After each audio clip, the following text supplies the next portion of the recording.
முடிகிற நேரத்தில் கரெக்டாக சந்திரசேகர் சாருக்கு ஹிந்தியில் வாய்ப்பு கிடச்சிச்சு. அதனால் அவர் என்ன பண்ணிட்டார், செந்தில் நீ பார்த்துக்க இதை, நான் ஹிந்திக்கு போகிறேன்ட்டு அவர் ஹிந்திக்கு போயிட்டார். இதெல்லாம் அவர் பார்க்குறாரு விஜயகாந்த் சார். நமக்கு லைஃபு நம்ம பெரிய தோல்வியில் உட்காந்துருக்கோம், இப்படியான என்று இந்த படம் தான் நம்ம நம்பியிருக்கோம், ஒரு உயிராக நம்பியிருக்கிறோம். அந்த படம் இப்போ என்று செந்தில் பண்ணுது அப்படின்றது பார்த்தாரு. பார்த்துட்டு கரெக்டாக ரிலீஸ் அன்றைக்கி சந்திரசேகர் சாரும் ஷோபா மேடமும் ஃப்ளைட்டில் பாம்பேலேருந்து இங்கே வராங்க படம் பார்க்க. அன்றைக்கி ரிலீஸ் படம் சாட்சி. நாங்கள் ஃபஸ்ட்டு அலங்கார் தேட்டரில் படம் ரிலீஸு.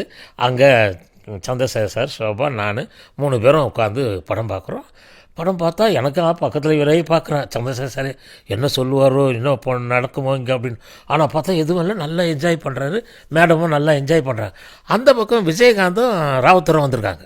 அவங்க 2 பேரும் எங்களை இன்டர்வலில் பார்த்துட்டு அங்கேருந்து வந்து, சார் சூப்பராக படம் வந்துருக்கு சார், சொல்ல என்ஜாய் பண்ணுறாங்க அப்படி இப்படின்னோடனே அப்போ தான் படம் பெரிய ஹிட்டுன்னொன்னே நாங்கள் அப்புறம் குயின்ஸ் ஹோட்டலுக்கு போயிட்டு நாங்கள் சாப்பிட்டு நான் நான் போயிட்டேன். அதுக்கப்புறம் தான் இவரை போய் அந்த ஒரு சின்ன விஷயம் அவருடைய மைண்டில் அப்படியே இருக்குது. நம்முடைய இந்த வளர்ச்சிக்கு நாம் எந்த படம் ஒன்றா இந்த இண்டஸ்ட்ரியில் நிற்க முடியுமோ நம்ம நினச்சோமோ, அது கொஞ்சம் அதில் ஒரு பார்ட்டு செந்திலுக்கு இருக்குது. செந்தில் இல்லைன்னா இந்த வெற்றி நமக்கு வந்திருக்காது, நமக்கு லைஃப் கிடச்சிருக்காது. அப்படி அதுக்கப்புறம் தான் இவ்வளோ படங்கள்லாம் வந்தது. வைதேகி காத்திருந்தால், அம்மன் கோயில் கிழக்கால், நாங்களே வெற்றி, எனக்கு நான் நினைவு, இப்படியே தொடர்ந்து படங்களாக வந்து ஒரு பெரிய ஹீரோ ஸ்தானத்துக்கு வந்துட்டார்.